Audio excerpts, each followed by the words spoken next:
সকল মেহনতি মানুষ যারা কাজ করে শ্রম দিয়ে যারা তাদের জীবিকা নির্বাহ করে এবং যাদের শ্রমের উপর রক্তের উপরে সভ্যতা নির্মিত হয়, সেই শ্রমিকদের একটা অত্যন্ত গুরুত্বপূর্ণ দিবস মে দিবস। এই দিনেই আপনারা জানেন যে রক্তের মধ্য দিয়ে একটা দাবি আদায় হয়েছিল 8 ঘন্টা কর্ম সময়ের জন্য। এই দিনটি বাংলাদেশে আমাদের জন্য অত্যন্ত গুরুত্বপূর্ণ এই বর্তমান রাজনৈতিক প্রেক্ষিতে।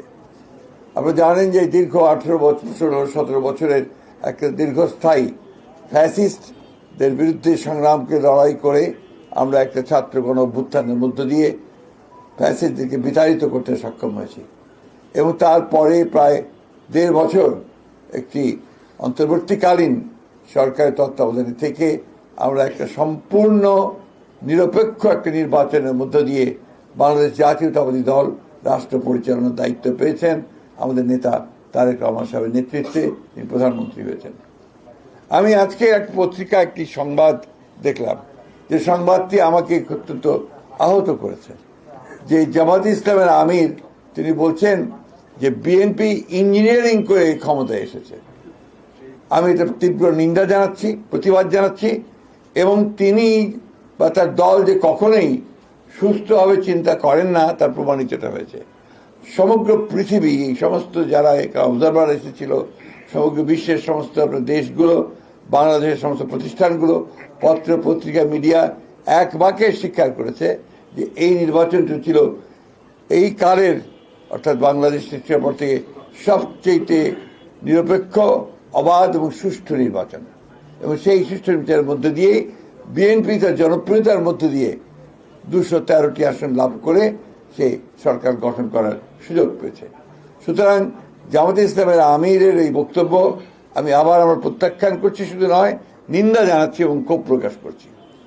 যাই হোক, যে কথা বলছিলাম যে আজকে বিভিন্নভাবে বিএনপির বিভিন্ন কর্মকাণ্ডের উপরে বিভিন্নভাবে আপনার প্রচেষ্টা চালানো হচ্ছে ওই শক্তিটির পক্ষ থেকেই একটা আবার ধূম্রজাল সৃষ্টি করা, আবার একটা বিভেদ সৃষ্টি করা। আমরা 5ই আগস্টের পরে যে সুযোগ পেয়েছি বাংলাদেশে গণতন্ত্রকে প্রাতিষ্ঠানিক রূপ দেওয়ার, সেই প্রচেষ্টাকে নষ্ট করে দেওয়া, সুযোগকে নষ্ট করা, আবার একটা ফ্যাসিস্ট শাসনের পায়তারা তারা করছে কিনা সেটা আমাদেরকে চিন্তা করতে হবে, দেশবাসীকে চিন্তা করতে হবে। ভিন্নভাবে দেশকে আবার স্বৈরাচারের মধ্যে তারা নিতে চায় কিনা সেটাও আমাদেরকে চিন্তা করতে হবে। এবং তাদের যে অতীত ইতিহাস, সেই ইতিহাস আমরা সবাই খুব ভালো করে জানি। সেই কারণেই সমগ্র জাতি অত্যন্ত সচেতনভাবে তাদেরকে প্রত্যাখ্যান করেছে এবং আগামীতে যেন পুরোপুরি তাদেরকে নির্মূল করা যায় রাজনৈতিকভাবে, সেইভাবেই আমাদেরকে কাজ করতে হবে।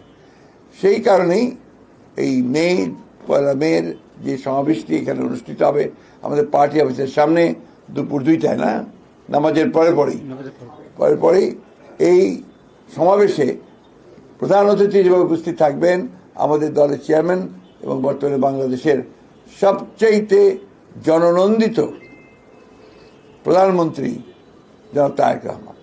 সুতরাং এই সভাটিকে সফল করার জন্যে আমরা দলের পক্ষ থেকে সর্বাত্মক প্রচেষ্টা গ্রহণ করেছি। বাংলাদেশের মানুষের কাছে আমাদের আবেদন থাকবে যে তারা এই দিবসটি যথাযথ মর্যাদার সঙ্গে পালন করবেন।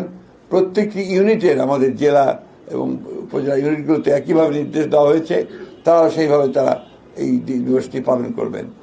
আমরা ঢাকাতে এই দিবসটিকে একটা উৎসবের দিন এবং একই সঙ্গে রাজনৈতিক শপথ গ্রহণ করবার দিন হিসেবে আমরা এটাকে নিতে চাই, যাতে করে আমরা ভবিষ্যতে আমাদের রাজনীতিকে আরও বেগবান করতে পারি। আপনাদের সকলকে আজকে উপস্থিত হওয়ার জন্য আমি আন্তরিকভাবে ধন্যবাদ এবং কৃতজ্ঞতা জানাচ্ছি। আসসালামু আলাইকুম। এর বাইরে প্রশ্ন করা যাবে না।